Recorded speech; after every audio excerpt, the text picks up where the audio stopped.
What's going on, guys? It's me, JV, coming to you live this Wednesday morning. Today is November 20th. I got the date right this time around. It is 2024, and today is a very special day down in Mexico. It is the anniversary of the revolution. A revolution that was bloody, a revolution that was worthless at the end of the day. And it's a revolution that happened approximately 110 years ago, 114 years ago. And so down in Mexico, they're going to have a lot of festivities. They're going to have many parades of students from all educational levels, elementary, middle, and high school. And it should be fun down there. I wish I was down there, but not until next month. Anyway, I just wanted to, I wanted to talk about my experience back in 2021 with the dating scene down in Medellin, Colombia. And after the pandemic struck, or after the pandemic ended in 2021, January of 2020, actually. Cheers, mate. I'm drinking my coffee infested, or my sugar infested coffee. It was actually not January 2020. It was January 2021. I actually booked a flight to go down to Medellin, and I was down there in March of 2021 for approximately 10 days. And it was my first time going to South America. I had never been to South America, and it was a very interesting flight. I actually was very nervous because I hadn't flown internationally for approximately, I want to say, 17 years. I think the last time I traveled was in 2004 when I went to Amsterdam in the Netherlands, and I actually was, that was such an interesting year for me. Oh man, I was just having a blast in 2004. But anyway, I hadn't traveled to abroad since 2004. And so I got to Medellin. I arrived at the airport that's located on a hill. It's about, I want to say, about a half an hour away from the actual city. So I got on a taxi. I got charged about 80,000 pesos, which I believe it's like, what, 30 bucks? I don't even remember. How much is that? I don't know what the equivalent is. And I was down there for, as I mentioned, 10 days. I started talking to women. I started talking to people in general. I started speaking to women on the streets, on the subway station. I would talk to them on the street, on the inside of the pharmacies. Just incredibly receptive, and they would always give me some. They would always give me some shit because my Spanish is Mexican sounding. Obviously, I'm Mexican American, and they immediately identified that I wasn't from Colombia. So I told them, no, I'm actually Mexican, and I'm visiting your country for the first time. So be very thankful that I'm actually investing in your tourist economy. And so when I got there, I immediately went on the online dating scene, and I created my own Tinder account. And I uploaded a couple of pictures, and I uploaded my profile and everything. And within a couple of hours after I uploaded my video, my profile on Tinder.com, I got contacted by a couple of Colombian women. One of them was very eager to actually meet. She wanted to hook up. I created my account on a Wednesday, I believe it was. And by the time Saturday came around, I had already booked my first date with this chick who's now, by the way, living in Spain. She moved immediately thereafter. Immediately thereafter I met her, she moved to Spain because she wasn't making enough money down in Medellin, so she decided to leave, and she went to Spain, and she's living down there. She found a significant other, and now she's married. She actually married a Spanish guy, if you can believe that. All this happened within the last three years. Anyway, so I started talking to her on the Tinder account. We eventually exchanged WhatsApp numbers. She told me that she wanted to leave. She wanted to meet me on Friday night. I told her that I had already made plans to go to Calle 70. Calle 70 in Medellin is a very popular destination for locals and everybody in particular. There's a lot of bars. There's a lot of restaurants. You can actually go to little souvenir stores. I actually had a confrontation with a Colombian girl that was working there. She didn't like the fact that I wanted to pay with a credit card. She wanted me to pay with cash, and she insisted, if you don't have cash, I can't sell you anything. And we got into an argument, but that's a whole separate story. But yeah, so I wanted to go to Calle 70 on that Friday night, and so we pushed it back to Saturday night. So Saturday night came and went, or came, I should say, and we decided to meet at a shopping center called Plaza La Florida, which is like a big shopping center in a very rough-looking area. It's if you guys are familiar with Medellin and their subway system, there is a subway station stop called El Caribe. It's Caribe. It's called Caribe. And so if you get off on Caribe, you walk about 2 blocks from there, and then you get to the shopping center. But I got lost because obviously I'm not Colombian. That was my first time going to Medellin, and so I was asking the locals, how do I get to Centro Comercial La Florida? And so they gave me the directions, and eventually I got there. But when I got there, it was already about 55 minutes late, and the girl was really pissed off. I can see her in her body language that she was on the verge of leaving. She got there very, very punctual. And one of the reasons why I didn't get there on time is because when I got to Colombia, or when I got to Medellin, I was told that Colombian people tend to be not very punctual. That if you tell them, hey, let's go out to dinner tonight. How about we meet at 8 o'clock in the evening? Obviously. And you would get there at 8 o'clock in the evening, and the person that you were supposed to meet with would arrive like around 9:08 or 9:11, like an hour and 15 minutes later. So I said to myself, if we're gonna be meeting at this time of the night, I'm gonna leave an hour later so that I can meet her on time, because of that reputation that these people have. So when I got to the shopping center, I was already she was already there like for 55 minutes, and she told me immediately, because I gave her a big hug and I kissed her, and she's like, I was on the verge of leaving.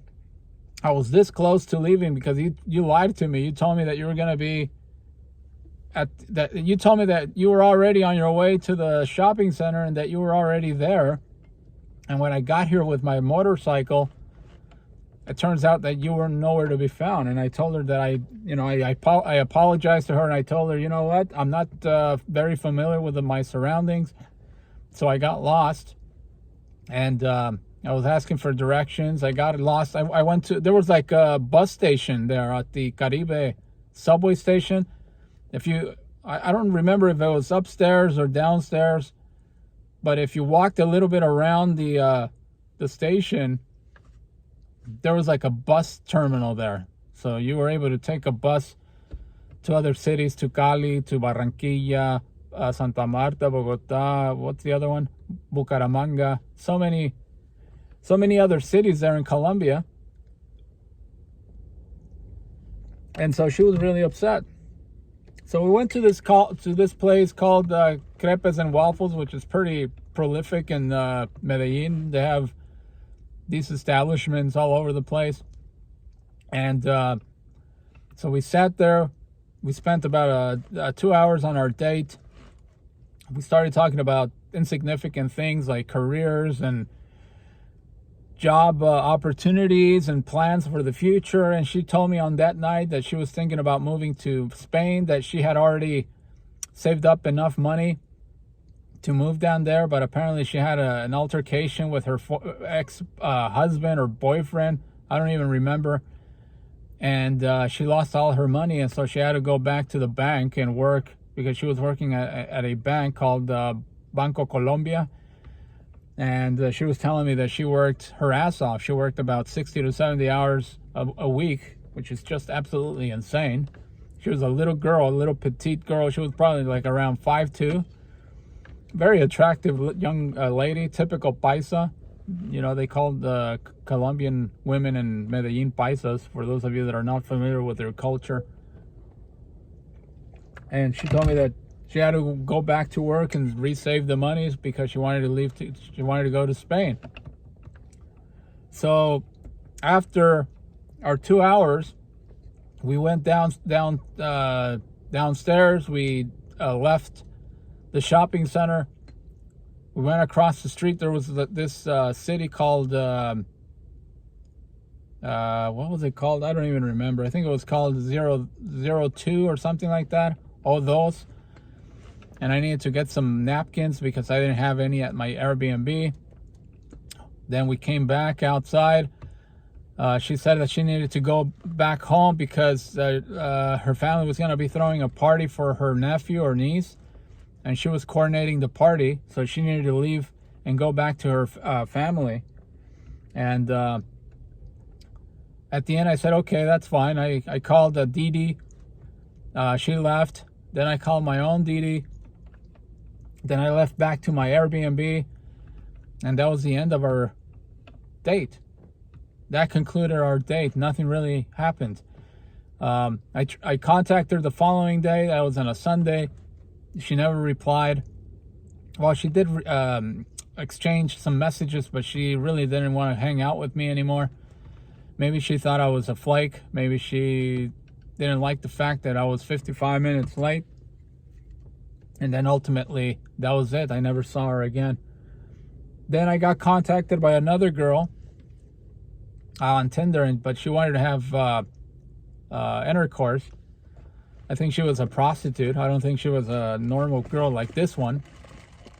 And so she said that she wanted to meet with me at a particular place, and I told her, yeah, that's no big deal, no problem.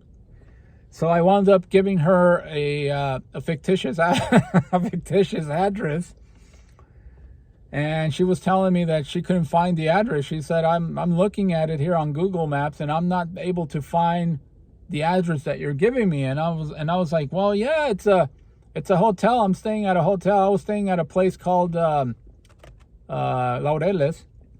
Laureles is a very popular tourist attraction. It's not as popular as El Poblado, but Laureles is a pretty nice area too. I was staying at Calle 44, but I was giving her a fictitious hotel,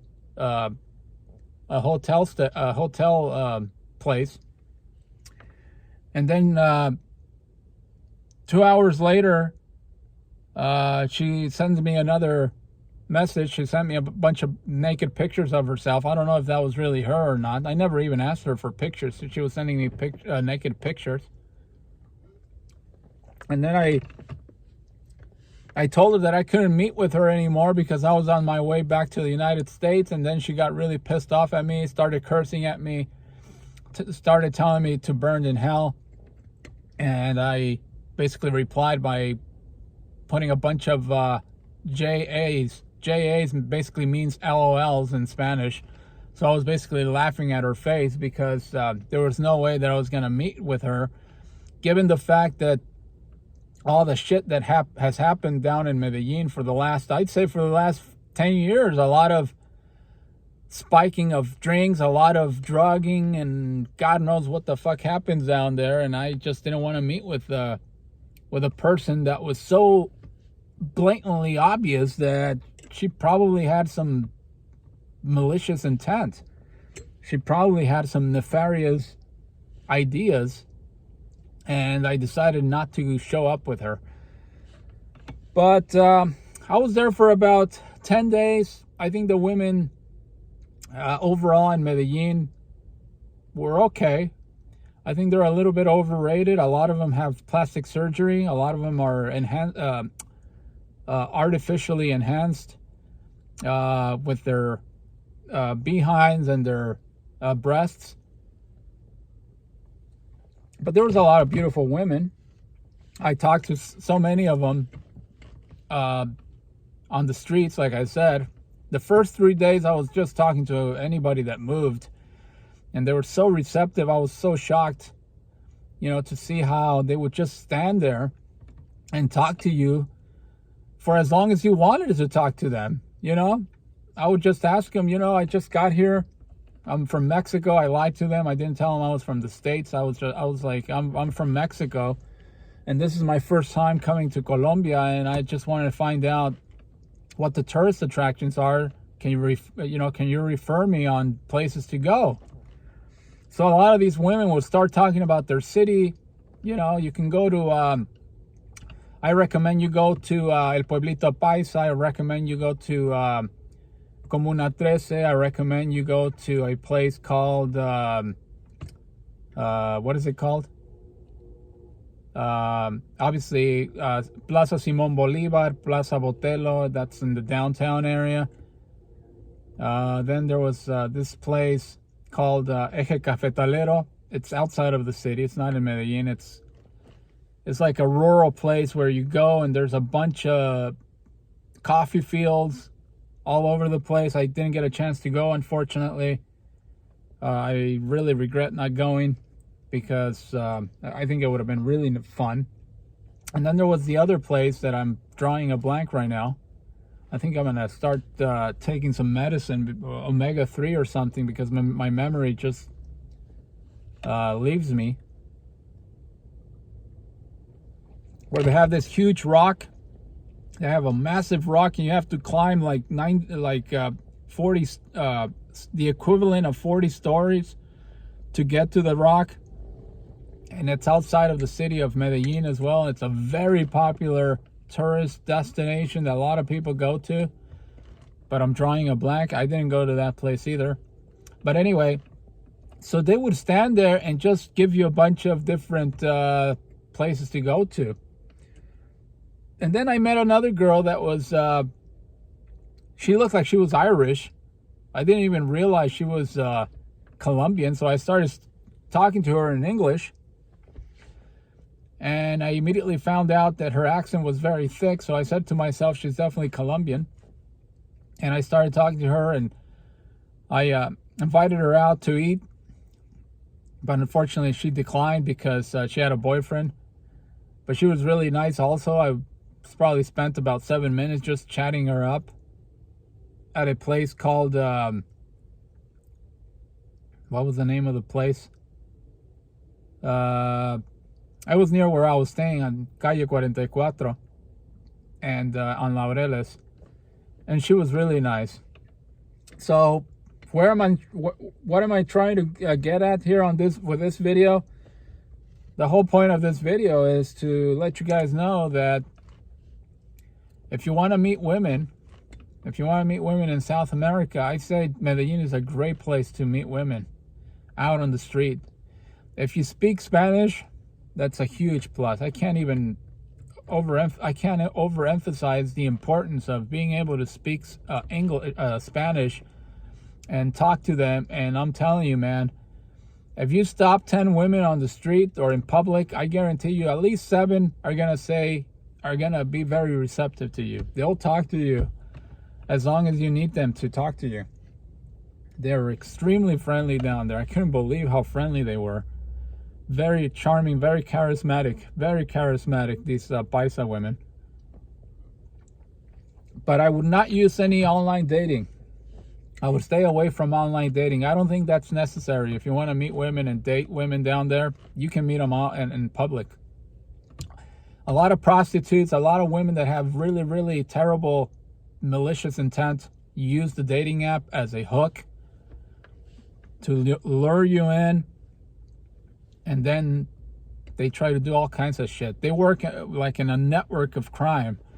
They're working in cahoots with with the local bars. They're working in cahoots, even with people that work in a bank, where you might have your ATM machine or your ATM card, I'm sorry, and then they take you to the ATM machine once they have you drugged, and they pull all the money out, and they may have somebody that works in the bank that doesn't necessarily, that shuts off the alert mechanism that allows, that shuts down your debit card activity, that just completely freezes it so that no more transactions can be executed. It's just a big time mess. And so a lot of these women that are just terrible human beings, they use the dating apps to lure you in. So my advice, if you want to go to Medellin, if you want to go to Cali, Cartagena, Bogota, Santa Marta, if you want to go to a place like Bucaramanga, which is not proliferated by tourists as much as Medellin is, or Cartagena, and if you want to meet women in a normal way, I would just talk to them on the streets. I would go to shopping centers. There's a bunch of beautiful women at the shopping centers. I would go to places like not downtown. I would not go to downtown. There were so many ugly women there, man. It's like, it's not even worth it. I hardly saw any hot chicks at the Plaza Botello or Plaza Simón Bolívar. I would not go to Parque Lleras. I would not go to El Poblado. It's not worth it either. That's where the danger is, in my opinion. That's where they're hunting gringos, as they like to call them, the Americans. I would go to other places and that are not saturated with tourists, and you can meet a lot of good-looking women there, and you can set up dates, and you can have a good time, man. Just the only advice that I give you: learn how to speak Spanish. If you know how to speak Spanish, you're going to have a lot of success. If you don't know how to speak Spanish, you're going to have a challenge, because many women down there do not speak English. But anyway, just wanted to make this quick video. I wanted to talk about my experience in Medellin, Colombia, and it is as good as advertised, as they like to say. Thank you very much for watching my video. I'm going to head back to work now. I'm going to finish drinking my sugar-infested drink, and I will catch you on the next video. Thank you.